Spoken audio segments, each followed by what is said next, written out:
Thank you, Professor. Thank you so much. Thank you so much. You honor us. So it is true that we started the ensemble in 1989. So this is, I guess, our 35th year, 36th year. And what I want to say about that is that we are an open ensemble. So anyone who's interested in joining us, we rehearse. This is about a third of the ensemble, the larger ensemble. Actually, maybe a fourth, because we have an orchestra and we rehearse Tuesdays at 7 in the music department. And you know, if you have no intentions of joining us but want to just drop in on a rehearsal, please, we would welcome you. It's a completely open ensemble. We have our chorus meets separately on Tuesdays at 5, and again, this is open, and you could just drop in without any larger goal other than just to drop in and see what's up. And then we have a dance company, and that is run by Alexandra King. And so it's a rather a larger program. Maybe if there are 11 of us here, there are about 30, 40 of us in all these components. Yeah, please. Where do you meet at in drama and music? What's the room? There's a room called Guy Ringer Hall in the music department. So this is where we rehearse on Tuesdays at 7. And there's a room in the building, it's 2316, above the music department office. This is where our chorus meets. So it's all within the music building. Yeah. Seriously, we'd very, very much welcome you. I teach music from India also. I lived in India and studied there. And it's a different situation. I study Indian classical music. And so the idea that you could drop in on an ensemble and that we could hand you a drum and just have you play along. In India, this would not be possible, right? In India, it's a classical tradition, and if you have practiced for 15 years, we'll let you join along with that. But this is the situation we're in this ensemble, that in your very first rehearsal, we would hand you a drum, and we have extra drums, and the rhythms all that we play all have a simple version that the leader of our drum section would show you, and you could play along from the very first piece in your 10th minute of being, sitting with the ensemble. So every culture has a different way of understanding the boundaries of musicianship. And Middle Eastern, the culture that we deal with, they're generally very, very welcoming to brand new people. When I learned Middle Eastern music after having studied Indian music for many, many years. And so I was at UCLA as a grad student. And in my second year, we had a new professor from Lebanon, Professor Ali Jihad Rassi. And so he was teaching, he taught me the oud. This is an oud here that Dylan is playing. So he taught me an oud in my second year. He arrived in my second year. And after about 2 months or so, he said, I've been learning for 2 or 3 months. He said, Scott, come, there's a dance company that needs musicians. You, me, and one other person, we're going to start working. So this is what I mean, having entered the tradition, after a small number of months, my teacher had me performing. It's every culture gets to decide what's possible, And obviously, you wouldn't expect to be, if you're studying a Western classical instrument, you wouldn't expect to be on the stage anytime soon, right? As is the case with Indian classical music and other classical traditions. So this is one of the amazing things about this music. So as our professor said, this is the program that we're doing. We're going to start off with a piece which the Arab world is very large, but when we deal with the music we're dealing with, if you can imagine the Mediterranean, and here's the Mediterranean right here, right, and on the bottom is Egypt, and then here's Jordan and Israel, Palestine, Syria, and Lebanon. This is the region that we're going to talk about, the Eastern Arab world, okay? And in this tradition, one of the ways the concert starts is with a genre of instrumental music that is set in a 10-beat rhythm. And the 10-beat rhythm is called Samai, and the genre is called Samai. So we are going to start with the Samai. So did you all get one of these? Yeah. Could we all just look at what it says in the first one? The Samai Each samai is known only by the scale or the melodic mode that it is in. So we are going to play a samai which is in a scale or a mode that the indigenous word is maqam, in maqam nahawand. So what is nahawand? It's the scale. It tells you what notes you use and everything. So this piece is just known as samai nahawand. And then if you ask further, because there are many samai nahawands, any of our Eric Eder, our esteemed musician could pose a samai nahawand for us, and we could start playing it next week, rehearsing it. So there are many samai nahawands, and this one is by Yusuf Pasha. You see his name there. So Yusuf Pasha was in the 1800s, and interestingly, he wasn't part of the Arab world, he was part of the larger Ottoman world. And, you know, the Ottoman world ruled over all the lands that I've just described. And so in present-day Egypt, and in present-day Jordan, and in present-day Syria, for example, Aleppo and Damascus, if you were to go to, and Beirut, Lebanon, if you were to go to a conservatory of music, you would be taught this samai. So it's part of the pedagogical repertoire of all the countries that I mentioned, even though these are the Arab world. The Arab world took the samai genre, and now there's no sense when an Arab is playing a samai, even a samai by an Ottoman musician, that they are playing a foreigner's tradition. This is Arab music, okay? So this tradition, this genre, this 10-beat instrumental piece, and many, many compositions of the Ottoman world were adopted and became part of Arab music. And so in the Arab world, it is somewhat common in traditional ensembles to start with a samai. So let me say there are hundreds of samais. You know, which samai do you want to start with? Okay, and we picked this Nahawand. Okay, and could we show you the rhythm? This is a 10-beat rhythm here. So the rhythm is based on the fact that every drum plays a low sound called a doom. Could you give us a doom? And could you give us your doom? Could you give us yours? So every drum has a different low sound, and that's called a doom. And every drum has an opposing high sound called the tek. Okay, so could you give us your doom and tek? So they're quite different, right? So this is the 10-beat rhythm has a doom on beat 1. Okay, so doom.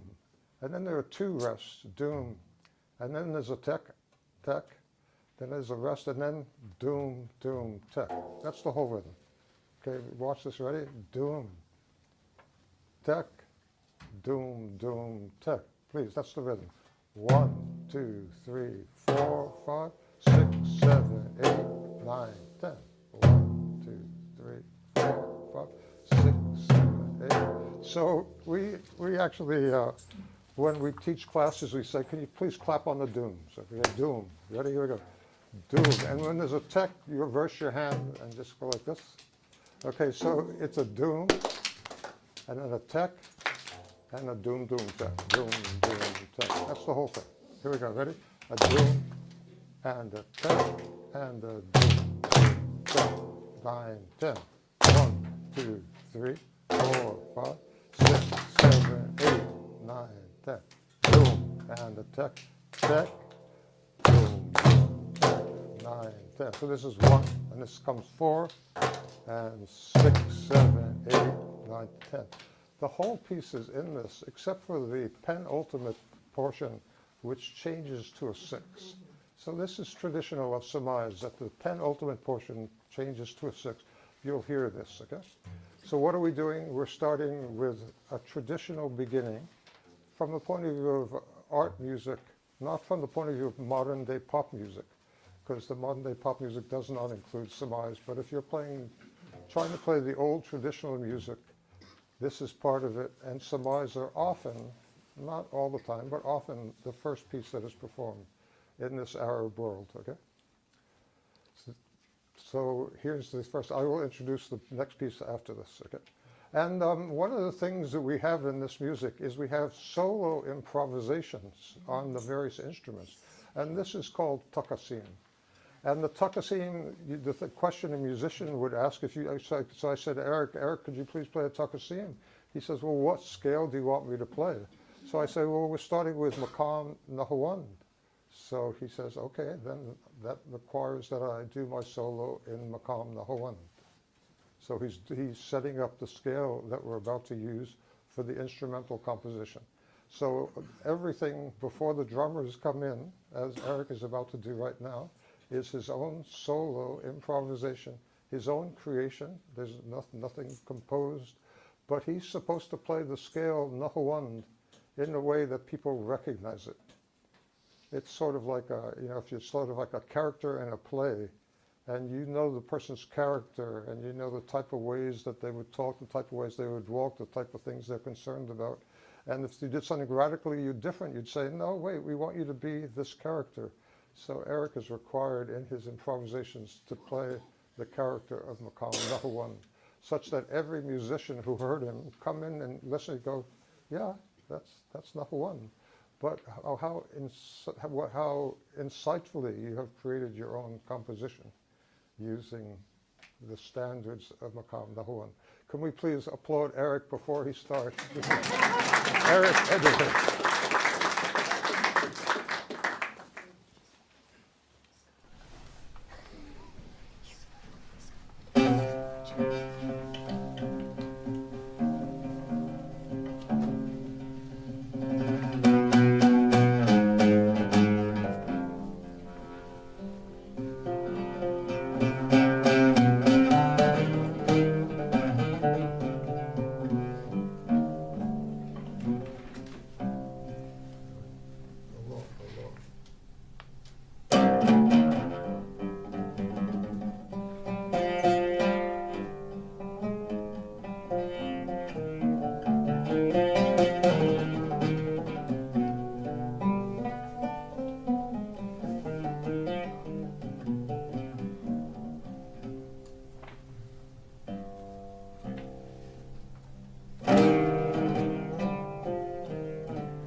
Beautiful, beautiful, right? It's a wonderful groove, this 10-beat rhythm.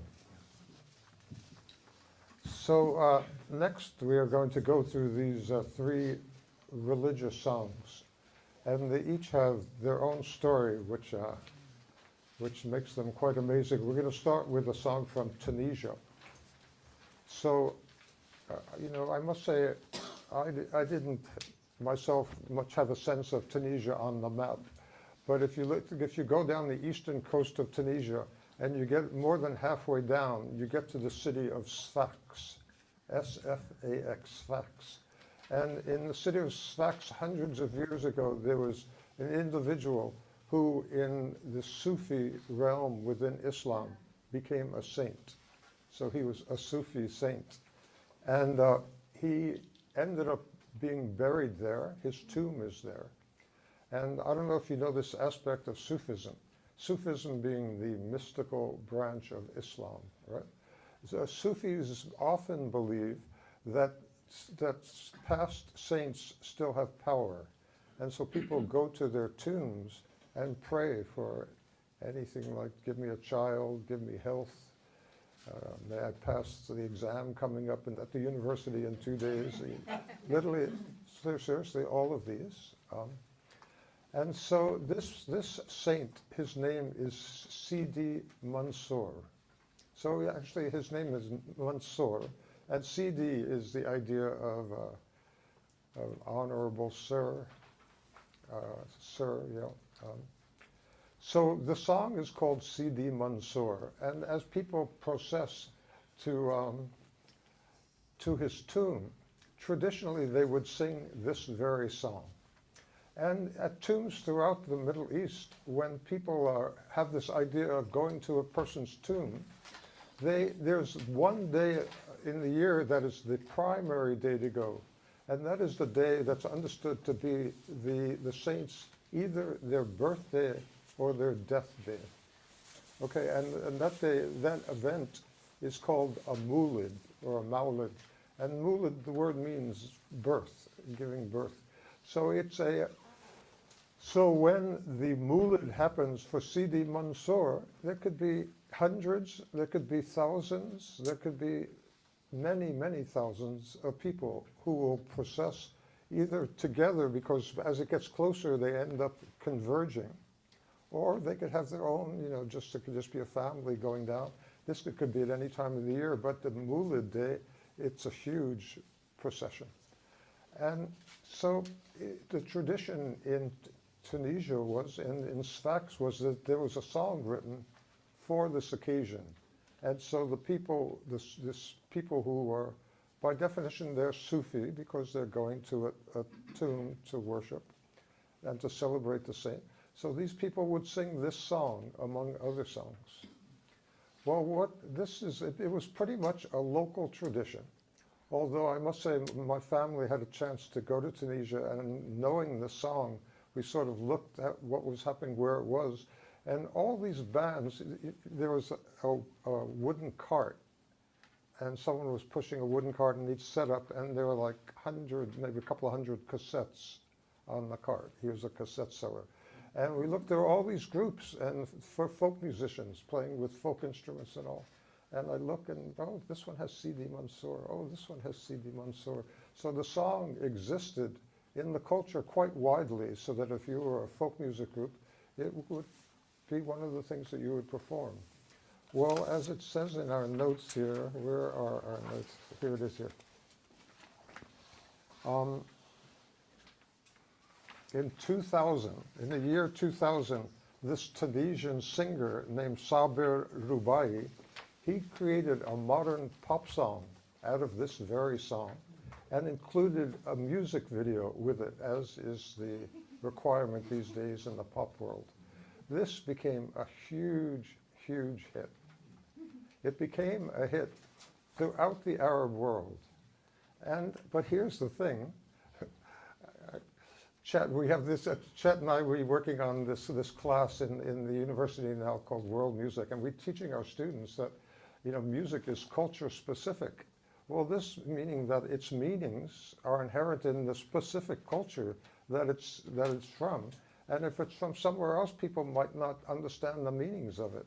Well, it turns out when this became a hit, the rest of the Eastern Arab world picked up this song as this major song without, here's the surprising thing, without an understanding that it was actually a song for processing to the tomb of a Sufi saint.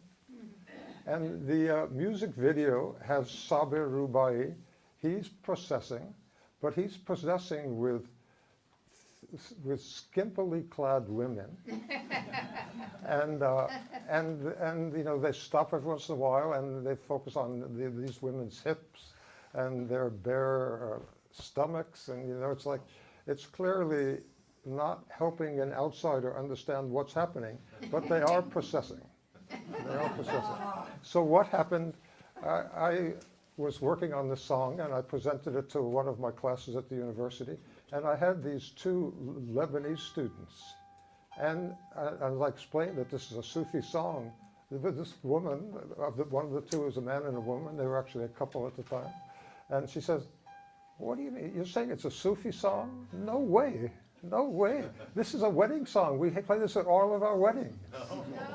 And so I said, "Really?" You know, I said, "Don't," but it, no, she said, "No, it isn't. You know, it's not what it is." And then we have our Professor Megda Campo, who's from Egypt. She, when she heard this discussion, saying, "Without a doubt, this is a wedding song. You can't. This is so popular now that you can't have your wedding without either the musicians or a DJ playing this music." So it had lost its meanings and become a wedding song, and so. This was a great thing for us, and you know, my field is called ethnomusicology. So it's not, I mean, we can understand that they got it wrong, but their love for the song as a wedding song is so powerful that we can rejoice in this new understanding. So this just got renewed meaning last night. We have one of our members in our ensemble, the cellist of our ensemble. She's a fabulous cellist, and she's doing her doctoral dissertation research. So she goes to Cairo, Egypt, and she wants to study how the cello has been incorporated into Middle Eastern music, and specifically Arab music, and specifically Egyptian music. So she starts learning from these very famous cellists in Egypt, and she starts performing. Well, wouldn't you know it, she met a guy. She met a guy while she was there. And after 1 year of studying, she said, "You know, Scott, I'd like to stay longer. My research is good," and she didn't tell me that there was this other component.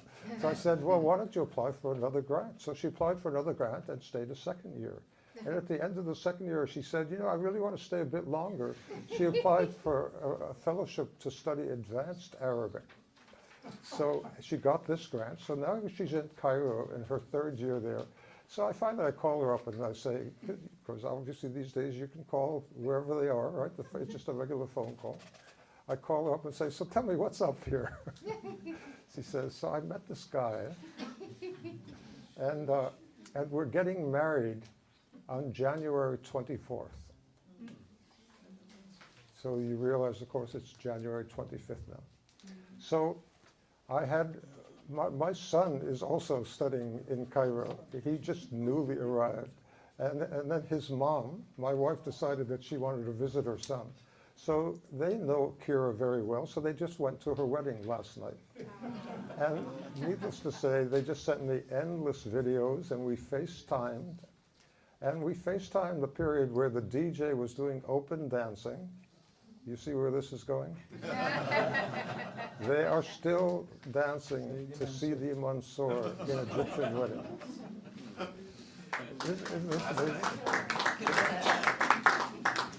And the sense is that because it's so popular, you would be wrong as a DJ to not play it, right? This is like there's some sense of a deeply popular demand, you know, the DJ has to play hits, you know, and he knows if he plays this, it will be a hit. We are about to play this song for you, okay? So this packet has all the words to all the songs. So this is the first one. If you turn over the cover page, This is the song, and it's given with the Arabic language, and then it's given with the transliterated, so we can read it using our letters, and then the Arabic, and then it's translated. Well, you know, the refrain is quite simple, so I thought we can actually make this a sing-along. So could you guys get your half page that I've passed out to everybody?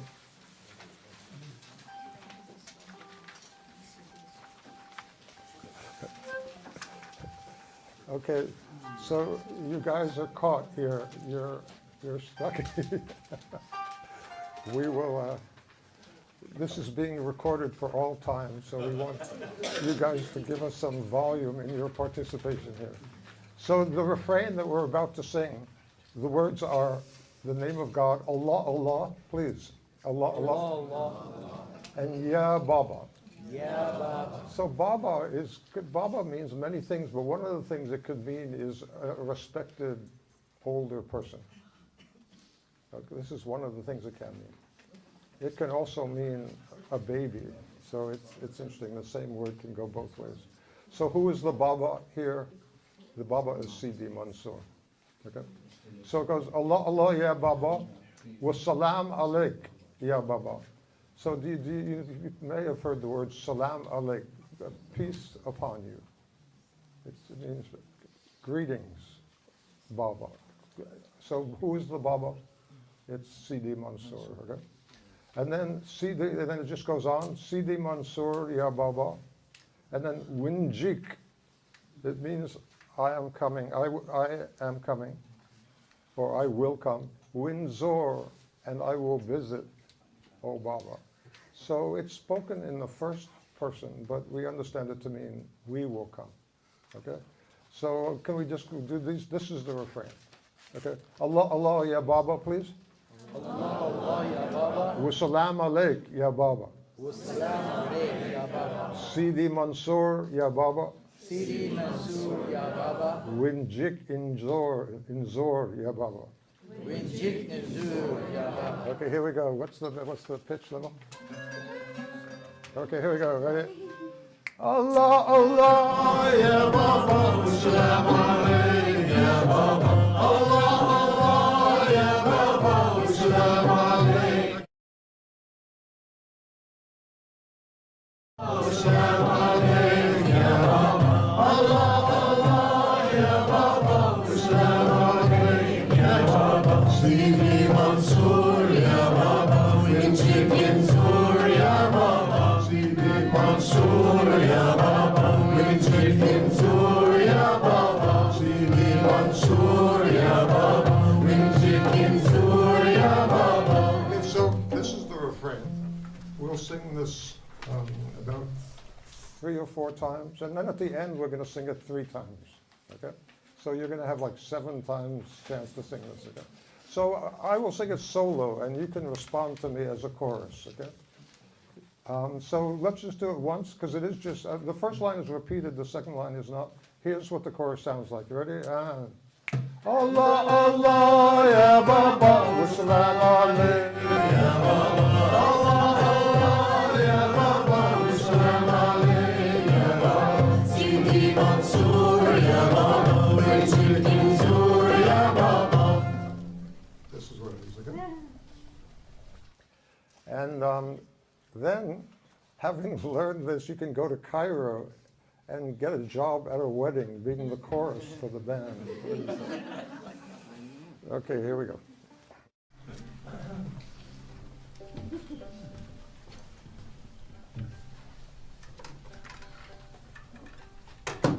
You see the words, right? The refrain is that I'm coming to you, I have a candle in my hand. One of the processions often have these very long candles, like 3-foot long candles. Weddings also have these, like, you know, we have in America, we have the flower girls. In this part of the world, these young girls are holding these yard-long candles. They're at the very beginning of the processions. At the end it says, I'll come to you, my master, with candles in my hand, with a fire in my heart. This is the fire of devotion to Sidi Mansour. a devotion that scalds, burns my veins, a powerful line. Here we go. This is from Tunisia. It's a traditional song from Tunisia, but now it's become a pan-Arab song. Its meanings have changed.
Castles happening at the end there, the procession had gone away. The music is getting softer and softer. They finally turn the corner and the music is gone. Yeah, Whose please. wedding was this one? I'm sorry. Whose wedding was this one? Whose wedding was it? It was Kieran's wedding? No, I'm saying, whose wedding was this? This just now, you mean? Yeah. We have a number of eligible people in the band here, but nothing happened. Yeah, please, someone have their hand up?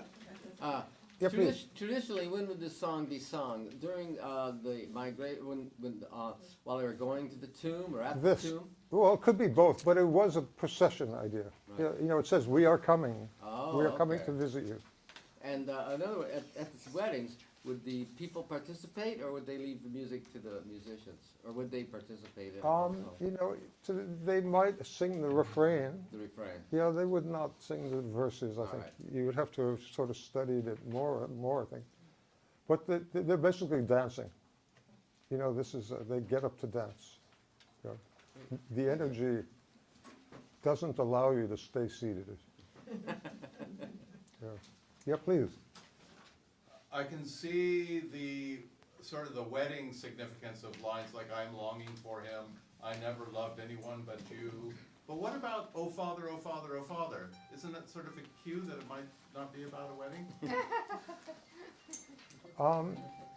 Yeah, definitely. Well, you know, in love songs in Arabic language, it is set into the understanding of the language that when you're talking about your deep love for your beloved, it's not clear if that beloved is a human being or if that beloved is God. In every single song. And so we have this from like the 700s, 800s, 900s. This has been going on forever. And so, you know, some people can say, the conservative people in the culture might say, what are you doing, you know, singing these love songs? And he said, no, these are songs to Allah. So there's an ambiguity here, is who is the father that we're singing to here, you know?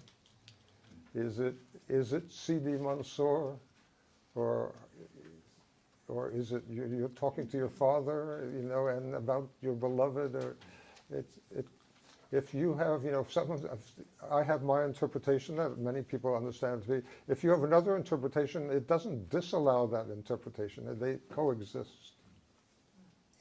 Yeah, please. Are there cues in the words, the lyrics, that the song is from Tunisia, spoken by people like in the Arabic-speaking world? Would they know that the song is from Tunisia? Are there different dialects of Arabic in Tunisia versus in Egypt?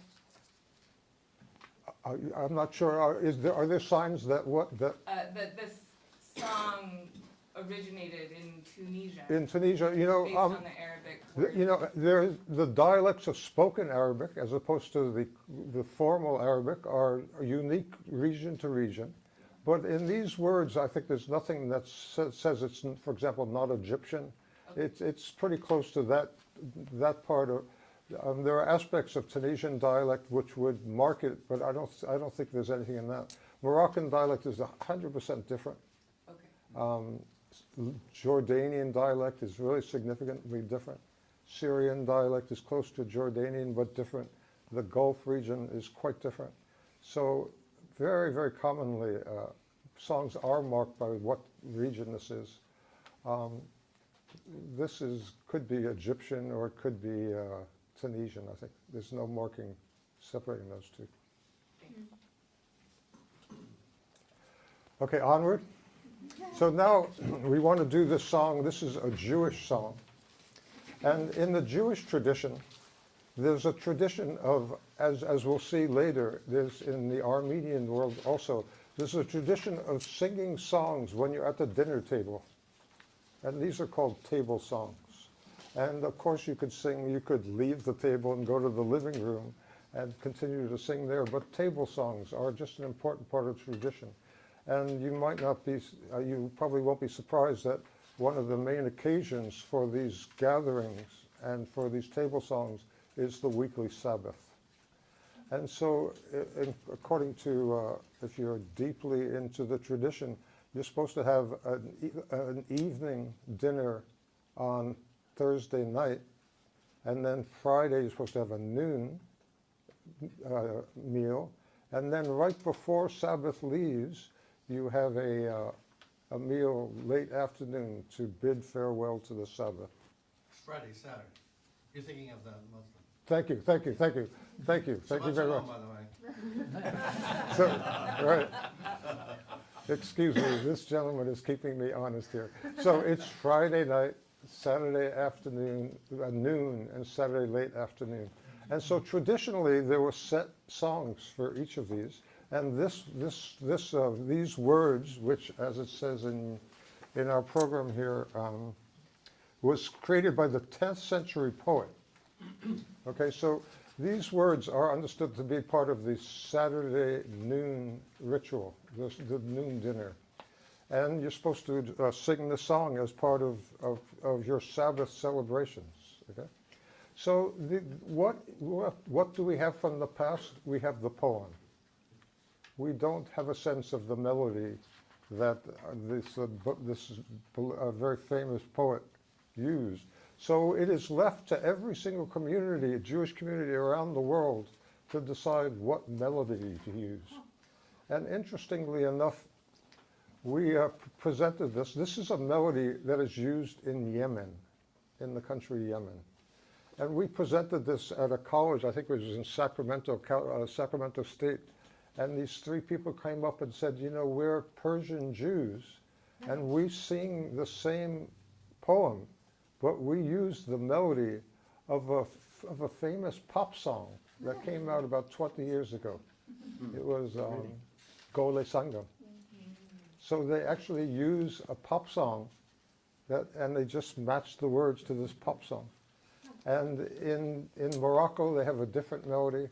In America, there are actually communities that have used When Johnny Comes Marching Home. The Hebrew words put to it. So we are going to present to you the Yemeni version. So interestingly, the Yemeni version, I don't know if I wrote this out here. I might have written this on the page. Yeah, so you might know after the creation of the State of Israel, many of the Jewish populations of the surrounding nations, they went to Israel, right? And in Yemen, this actually happened over like a 2-day period. That this was organized by I think with American support and Israeli support. The first night they just, like 95% of Yemen's Jews all got on a plane and ended up in Yemen. It ended up in Israel. And here's the surprising thing. They brought this melody with them to Israel. And Israel already had different communities singing this song, Dro Yikra, in different melodies. But over the next 10 years or so, it became just common that everyone used the Yemenite melody. So Israel was surrounded with the Yemenite melody of a song that they had been singing for centuries, Dro Yikra. So we're going to play for you the Yemenite melody. And we're playing an upbeat version, okay, as opposed to a slow version. These are our two oud players, oud and lauta. So this, Eric is playing a lauta, and Dylan is playing an oud. We're really featuring these two instruments in this. So this is the Sabbath song, Dro Yikra, sung on a Yemenite melody. Give me 1 sec, let me get changed in eyes here.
This is the, yeah, please. Could you tell us something about the third string instrument here that's played on the lap?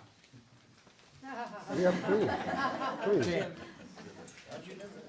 This instrument is called a kanun, K-A-N-U-N. It's an ancient Greek word for law.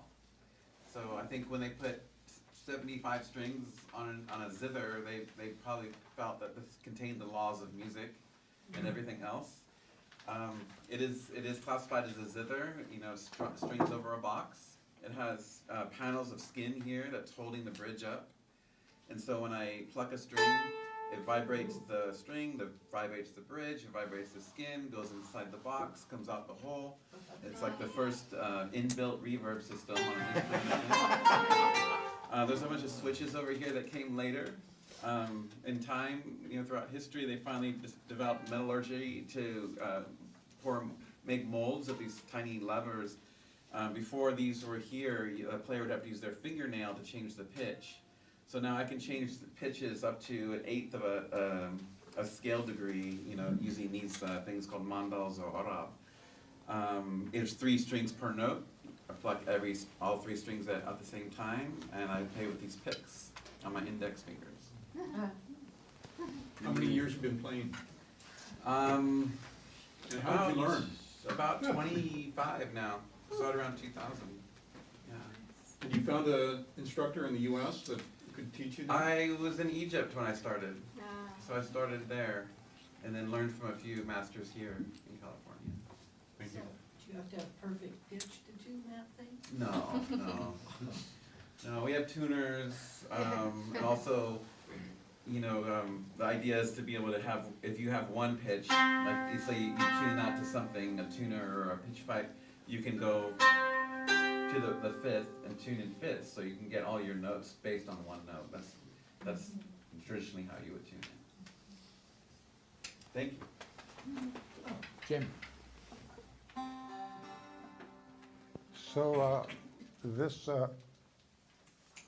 next piece is actually 3 pieces, and this is now a Turkish. We're going into a world of religion in a part of Turkey, and there's a number of steps to explaining this. This is Sufism, but in the world of Sufism, you know, Sufis, there's no one way of being a Sufi, and rather the Sufis are organized into orders based on who was the saint who was so insightful and so charismatic that this saint had followers. And so this saint would have these followers, and the saint himself and the followers would devise rituals and understandings of how their belief system was going to be celebrated with movement and with music. And each of these orders actually evolved quite differently. The world is full of hundreds of Sufi orders. I lived in India, and there are Sufi orders just based on this famous saint by the university in the city I lived in. There was a famous Sufi saint, and people would process to his home, and they would play music there, and the music was specific to that part of India. And so every Sufi order is invited to create its own music and movement traditions. So we are going to work here with let me say that there are a number of branches of Islam, and one of the 2 major branches that people think of is people who worship they worship Muhammad most prominently, and there are other people called Shiite who worship Hussein more prevalently. Ali more prevalently. And the people that worship Ali more prevalently, they're called Alavi. And in Turkey, one of the groups that worships Muhammad more prominently, they're called Mevlevi. So these are probably the two most famous groups in Turkey.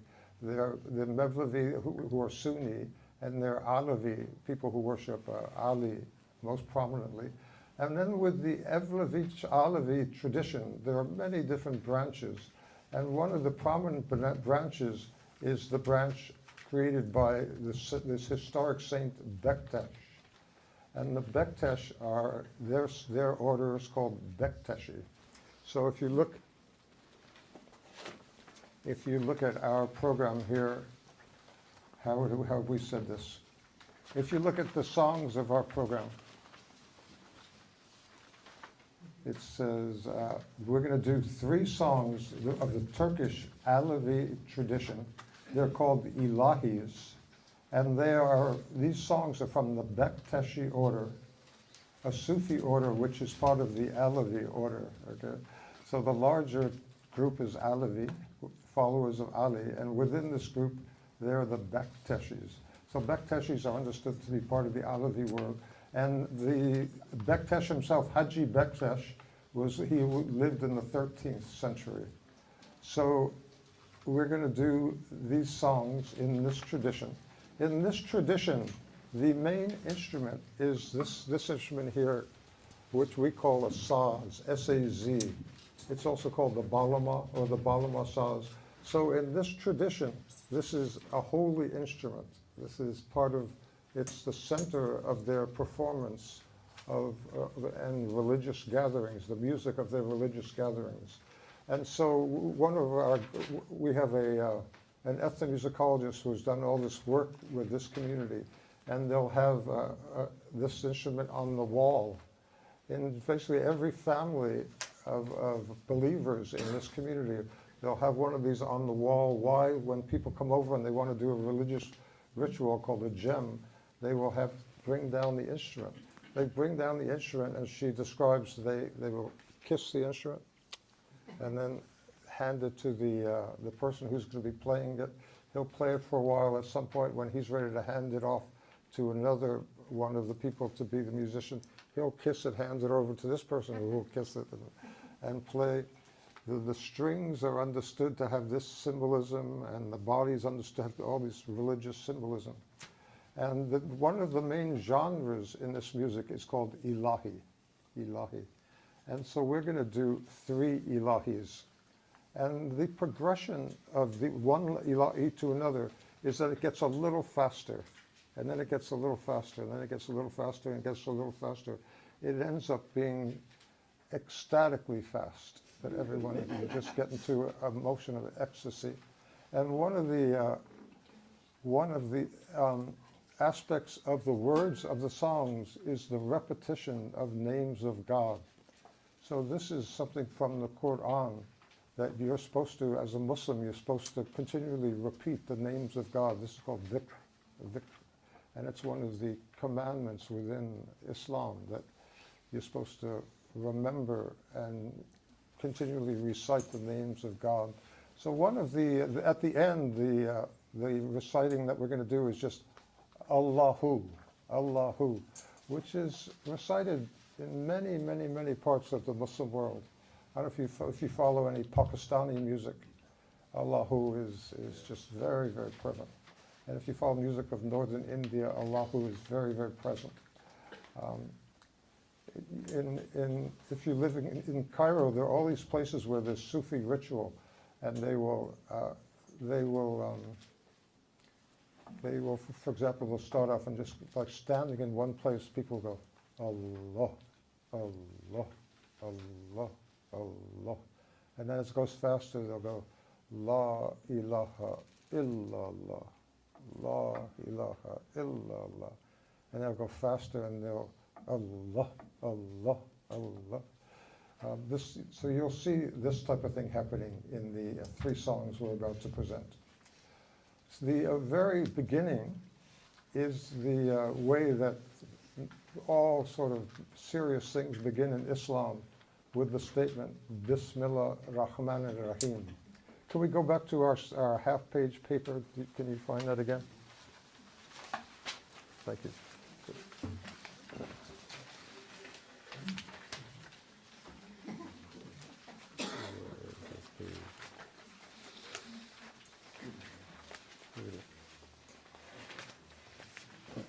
So if you turn over the page, okay? So it starts Bismillah Rahman Rahim. So this Bismillah means in the name of, right? Ism is name. Ism is name. The B is in. Bism. And then the Allah is there. So Bismillah means in the name of God. And God is what? God is He's 99 things, but He's merciful and He's compassionate, 2 of the 99. There are 99 names of God in Islam, right? And so He's merciful, Ar-Rahman, Ar-Rahim. Can we just say this line? Bismillahirrahmanirrahim. Again. Bismillahirrahmanirrahim. So if you don't know where we are, we're on this little page, the half page. We're on the other side, okay? Not the side we had before. And then this goes in the song, it goes, the refrain of the first song is just, Ya Allah, Ya Allah, Allah, Allah, Allah, Ya Allah, Ya Allah, Allah, Allah, Allah. And it'll just keep reoccurring. One of the things about pronouncing Allah, Allah, Allah is when you pronounce them together, the H of the previous Allah is the way you start the second one. So it's Allah, Allah, Allah. Okay? So it's Ya Allah, Ya Allah, Allah, Allah, Allah. Okay. We're about to do 3 Turkish songs. It's Turkish Sufism, specifically within the Alevi branch of Islam, the Bektashi order of Sufis. And the first one, the poet is Yunus Emre. So the poem we're singing, he lived in the 1200s and the 1300s. The second one is again by Yunus Emre. And the third one is by Sidka Baba. He lived in the 1800s. So 3 poems. And the idea is they get faster and faster. Right? So that by the end, you're supposed to feel in an ecstatic state. You've been moved, hopefully. I think it will be the case. Where is it? Here we go.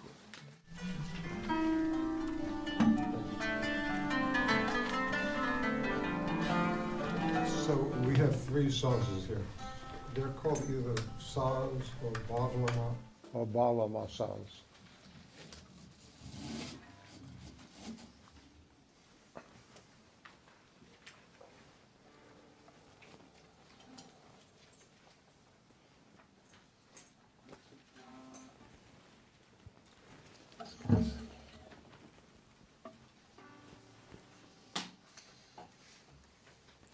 So we're going to start with the Bismillah Rahman Rahim. Please join us, and then Allah, Ya Allah, Ya Allah.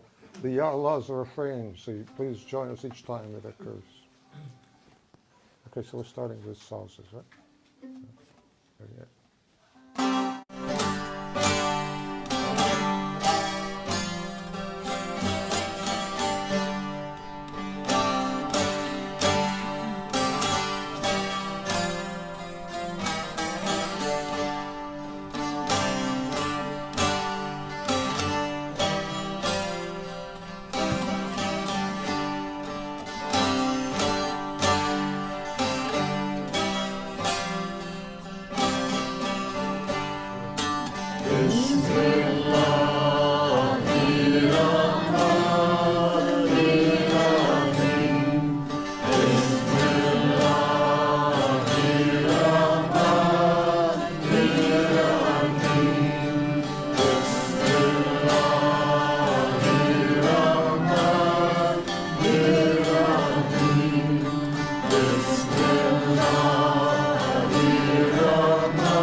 Sadece bir uyuyorsun uy.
Yeah, please. Can you say something about the tuning of those 3 stringed instruments? I don't know. And also, can you say something about the use of semitones? Is it only in ornamentation, or is it actually destination notes they differ from our whole tone? Yeah, so Middle Eastern music uses notes beyond those of the piano. And so, yeah, this has these notes as tied on frets. So, I don't know, for example,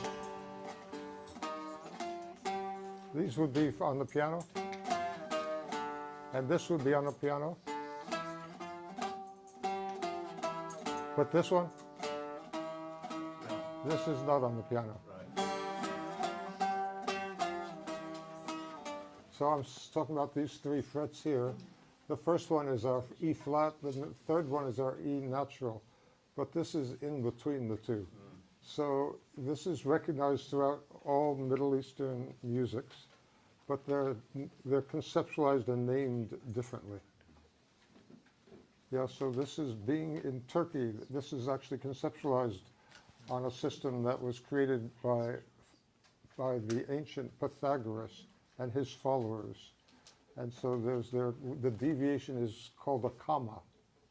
So on this instrument, this is flat by 2 commas. This is a Turkish way to name it. In the Arab world, it's called a half flat. And in the Persian world, it's called a karon. So, but each of these cultures have notes beyond that of the piano. And therefore, they have to have instruments that allow you to play them. So, of course, violinists can just put their finger anywhere. You can see Eric's instrument has all these extra frets. Very sophisticated system of frets. And Jim has already told us in his instrument, he has these levers. And some of these levers will give you these notes that sit between the notes on the piano. To address the other part of your question, there are maqams, there are modes that use the microtonal tones as the tonic. So yeah, sometimes you do get to them as their own tonic, as the mean, or the dominant or something. Yeah. Yeah, please. My question is for you, Qanun player. Are you doing a certain level of improvisation, or do you really have all these songs memorized? Because you're the only one without sheet music. We have to. He's donated his brain. So when he passes away, we're going to look and see what is in there. It's kind of weird, but yeah, I memorize most of the music that I play. Like for example, next weekend I'm going to Oakland in the Bay Area and playing a Turkish concert, and there's about 32 pieces. And 5 of them I've known before, but I had to learn like 26, 27 of them, and I have them all memorized. Like it's just, I think it just comes with the experience of this music. Like it's very, like the music is written, and it has been written for a while, but I think that most of the indigenous musicians prefer to absorb it, by ear, and then that's where the musician is able to kind of add and play around with the written material. So are most Qanun players like you, and they have everything memorized, or is 90% of them without sheet? Yeah, I would say most of the ones I know don't use music. Yeah, most of the indigenous performers don't use music. In the Middle East, most performers don't use music. Government ensembles, people use music. And pop musicians use music when the musicians are the top level musicians, and they're told, okay, we're going in the studio and we're going to record 5 songs. And they have to be monster readers because there's no rehearsal within, they'll just record it right there. Yeah. So there are low, but traditionally, still there are a huge percentage of musicians who don't read notes. And they're gigging musicians. They're very successful musicians. Yeah. The music is also heterophonic, right? So none of us is playing what's written anyway. We're playing our own versions of it. It's supposed to be a bit jangly. Like if it were a a string quartet, you'd expect them to be reading exactly what's on the page, and even though, if we look at the page, none of us is playing what's on the page, actually. Well, you're allowed to play beyond the page, is what, There you go. you're not restricted. Yeah, yeah, please, please. You've been talking about very ancient songs that, as they travel the land and time, change their use or the melody. But there's also the instruments. Uh-huh. Right now I'm listening to Japanese playing Western rock and roll on ancient Japanese instruments. And it's fantastic. The Germans, when they left Mexico, left the tuba behind. Where did the violin and the accordion arrive? Who left that behind? Good question. Yeah, right. The accordion is traditionally from Eastern Italy, right? Right, and it takes technology Uh-huh. that's different than adding or subtracting strings. String, just different numbers. Right. Culture is definitely changed by when they get these new traditions. Well, one of the things that happened, I'm trying to think of ways to examples of what you're talking about. Napoleon conquered Egypt in 1798.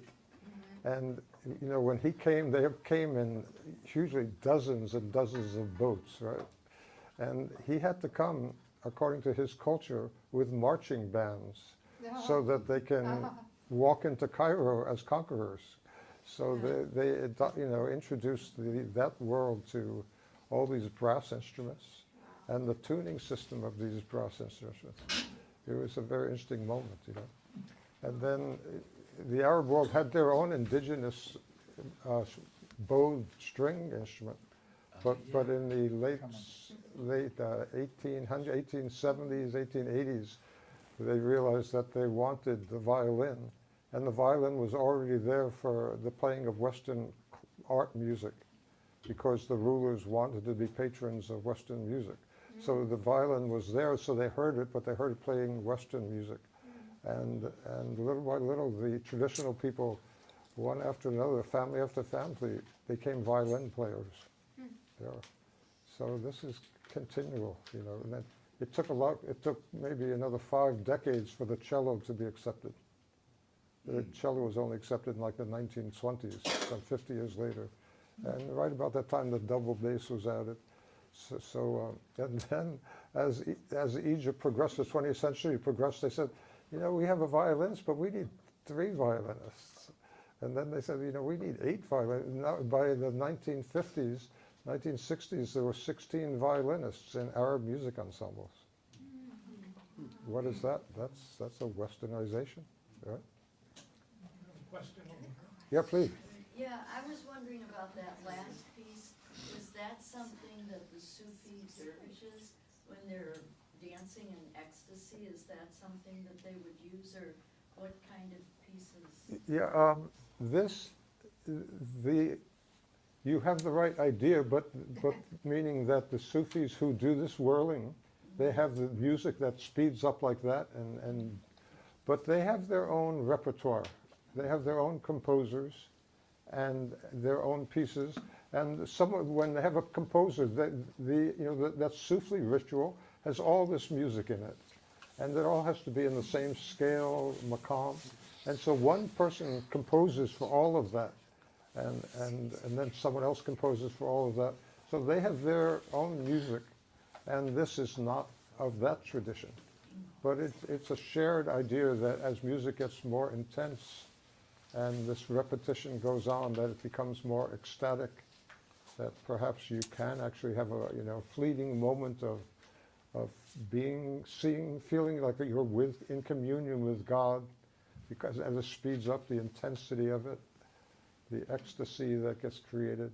So that's true across traditions, but the traditions actually do have their own repertoire. So this is not that of the whirling dervishes. We're about to do, in the back page of the program we sent out, we're doing a concert on March 8th And in that one, we're doing a piece of music that is very, very important for Mevlu, the whirling dervishes. So that very piece is used by these dervishes who whirl. Yeah.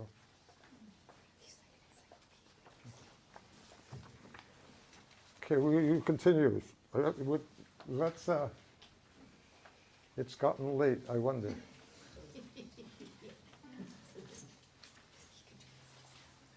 What should we prioritize? People from the Institute, should we stick to a 4 p.m. close? Is that the primary thing that should happen? You can go beyond a bit, Okay, extra 10 minutes. okay. I'm sorry. No. Okay, so next we're going to do this. We'll just do one of the set of shared traditions. So there's the idea that this is an example of, there's the most famous singer, the most famous musician in Lebanon has been the woman singer Feiruz. And Feiruz has performed hundreds and hundreds of her songs. And they're known throughout the Middle East, actually. And they're also been heard and often loved by people even in Iran. And so what we have here is an example of a Feiruz song. She's from Lebanon. She sang this song. And in Iran, they liked the song so much they accepted the whole thing, but changed the lyrics and put them in Farsi, in the Persian language. So we're going to ask Alexis to come up, and we're going to ask Javid John to come up. And Alexis, when she sings, she's going to be singing the words of Feiruz. And when Javid John is singing, he's going to be singing Persian language, Farsi. But they're 100% the same melodies, the same structure of the songs. So this is the idea of shared traditions. There are a huge number of examples of this. And we want to show you this one here. So seriously, if you did not hear the words, you would think there was the exact same song. But Persian, meaning Farsi, and the words for both are in your program. They're on opposing pages, so you can see them here. This is, they're listed as 2 pairs of songs, melodies shared across cultures. The second one, 2A and 2B is what we're giving you. 2A and 2B. Give me 1 second. Okay, please.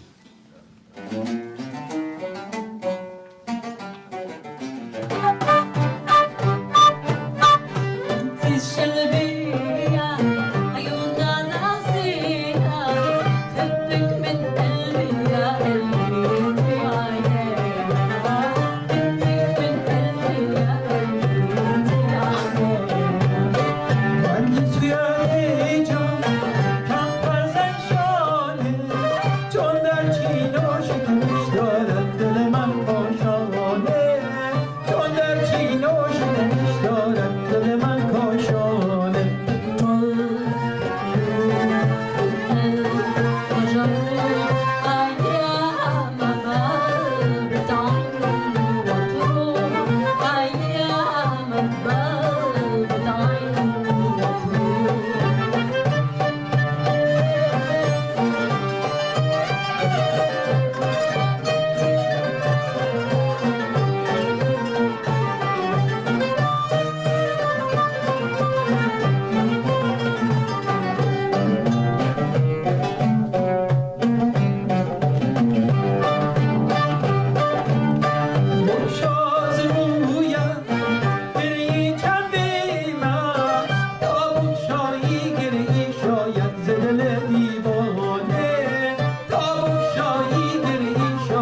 What do you think? Was that adorable?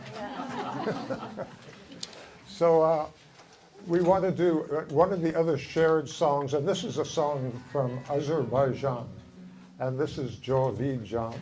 And this song, it was taken up by all the neighboring countries and cultures around. So the most famous Persian singers said, oh, I want to sing the song. The most famous Turkish singers said, I wanted to sing the song. So you can find the song literally on YouTube by famous singers from even as far as Uzbekistan, as far as Iran, as far as Azerbaijan and Turkey, and right here in Santa Barbara. Please welcome Jovijan. This is G. This is going to be a treat.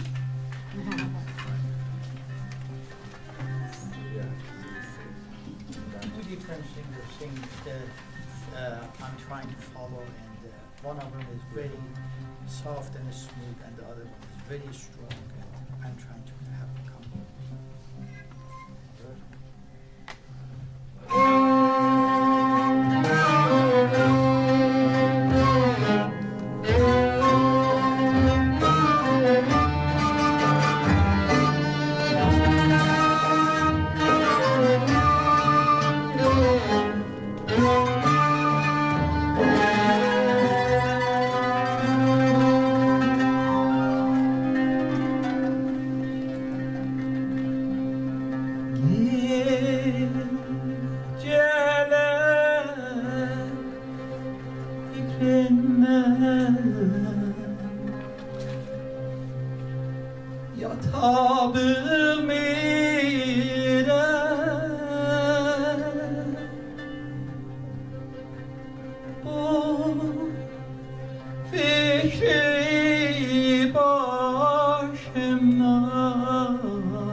Azerbaijani, and Alexis.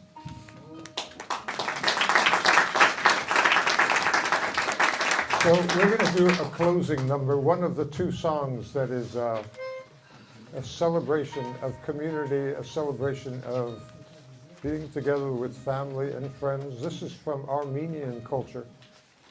It's a very, very well-known song. It's, as our Armenian friend says, this has been sung through the ages. It's a table song, so meaning at dinner, and it explicitly references the fact that we at the table are drinking Armenian wine from the grapes of the wonderful land of Armenia, and how wonderful it is to be together with friends and have this occasion. So one of the things that deeply marks this piece as Armenian is the 10-beat rhythm, a very rare 10-beat rhythm in the wider Middle East. It's actually a rhythm shared by Iraqi and Turkish people, but for Armenians it has a special place. It's called Georgiana, and it's a 10-beat rhythm. Can you give us the rhythm?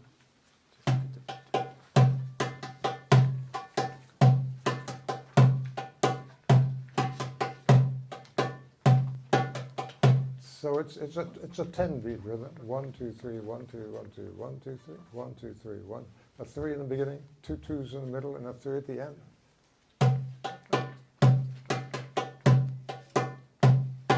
1, 2, 3, 4, 5, 6, 7, 8, 9, 10. 1, 2, 3, 1, 2, 1, 2, 1, 2, 3.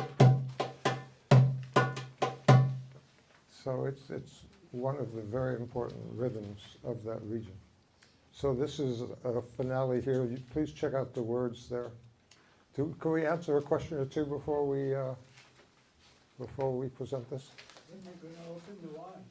I'm sorry. When are you going to open the wine? Who's the board of directors here? Yeah, please. Scott, could you briefly explain your bevy of knives, your flutes? Is each one for a different? The reed flute comes in historically 7 sizes. It partly has to do with where a singer wants to sing. So if a singer wants has a higher voice, interestingly, as a singer gets older, right, the voice tends to lower. And in the Arab world, the good example of this is the singer Kulthum. And the Arab world, as much as the Middle East, allows a singer to continue their career well past the age when a Western culture would say, oh, it's time for you to retire, right? So here, in the second and third and the fourth decades of their career, they'll just say to the musicians, oh, just drop down to a lower pitch. And so when I drop down to a longer nai, I play exactly 100% the same fingerings and everything, but it's at a lower pitch. And so this is one of the things that this is about. But also, even if you're a composer and composing an instrumental piece, the higher pitches have more energy, a different type of energy. And so if you want something fast-paced with a lot of punch, you might ask, the musicians to play high-pitched, and therefore I have to play at a smaller and smaller nai. But then, if you want to play something that's like slow and deeply like we just played with Jovi John, then you might purposely want it low to get just that, the power of a low volume, low pitch. So this is the thing. Yeah. So you learn on the second to largest, and it's tuned to D. But then as you grow into being a nai player, you have to now have a box in which you have a minimum of 5. Yeah. That's what this is about.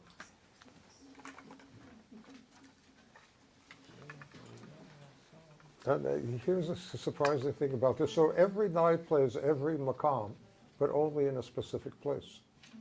And so, like, if you need the half flat, like if you need a B half flat, then you need an A nai. If it has A half flat, you need a G nai. If it has D half flat, you need a C nai. So the surprising thing is the nai player looks at, you'll be surprised, at the key signature to decide what nai to play. So historically, the key signature didn't exist in Arab music. So how come they're using Western key signature to pick the nai? Because it just works. Because the key signature calls out the flats and the half flats and everything. So this piece here is, I see the key signature and I know which nai to play. I feel like it shouldn't be that I'm using the key signature, a Western key signature, because it's just a recent import to the culture. Like the 1930s, 1940s, very recent. Again, this is the Armenian song. You have the words. You have the Armenian language. Most of us have never even seen the Armenian language, the script of the Armenian language. And this is the song Seghane Arab in Georgiana. 2, 3, 2, 3.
thank the band here. This is Eric on the lautern. Dylan on the oud. And this is Jim on the canoe. And Solmaz on the violin. And Michelle on the accordion. And Devin on the clarinet. And Alexis on the frame drum singing. Alexis. And Nan on the drum and the frame drum and singing. Nan. And Mira leading us all. Mira on the drum. We thank Mira. And we want to thank Sue Rudnicki for leading our percussion section. She's not here tonight, but Sue Rudnicki. And we want to thank the amazing Jovi John.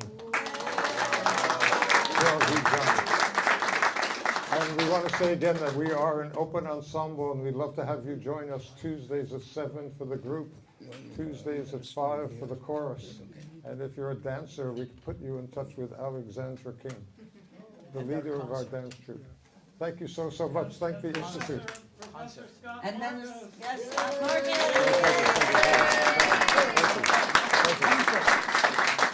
And as you said in the back, as it says in the back there, March 8th, please, we'd love to have you come out.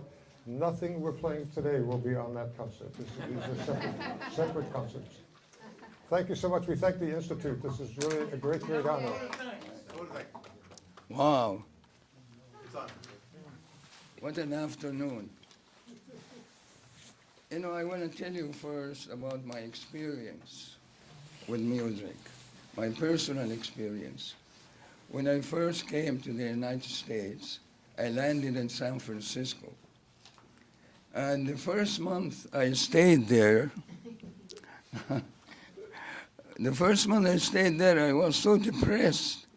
I didn't know what to do, you know, the culture was so foreign to me, and I almost like got a ticket and went back home. I come from Saudi Arabia, by the way. But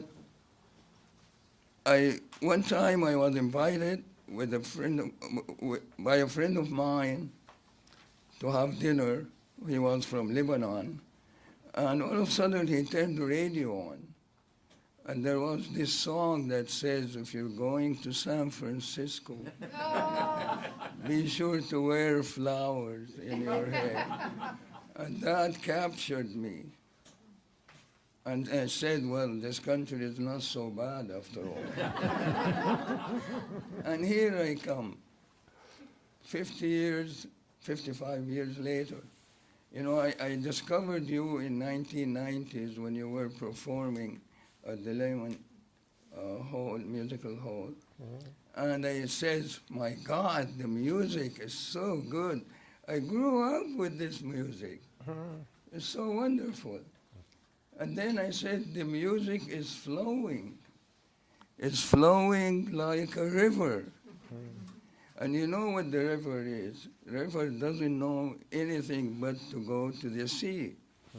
And the music actually knows nothing but to have the will to unify, to create unity, to create oneness among cultures. And thank you for introducing the American audience to the culture of the Middle East. My goodness, you know, I wanted my culture to be understood as it truly is, without any criticism or any distortion. And I hope we had enough time to do more music. And I almost got up and belly danced. So this is what we do here in the IWC. We try to build bridges across cultures and, you know, try to unify people with love and understanding and acceptance. And that's what we do. You do, we do. And my last message to you, from the IWC, in behalf of everybody here, that our hearts are your hearts. Your hearts are our hearts. Your hearts and our hearts beat as one. And thank you very much for having the time to come over here and share the beautiful music you play. You must have a really wonderful, talented musicians. Boy, they're capturing everything. I mean, even the quarter notes. Thank you very much. We have an awesome Sue, director. you remember me? You're my classmate. No, that's my sister. Oh, her sister. Oh, Sue? You look like, are you twins? Almost. But this is all possible because of our awesome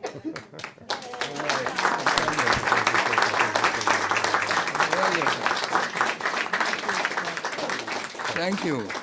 Thank you, thank you. Sue is listening in.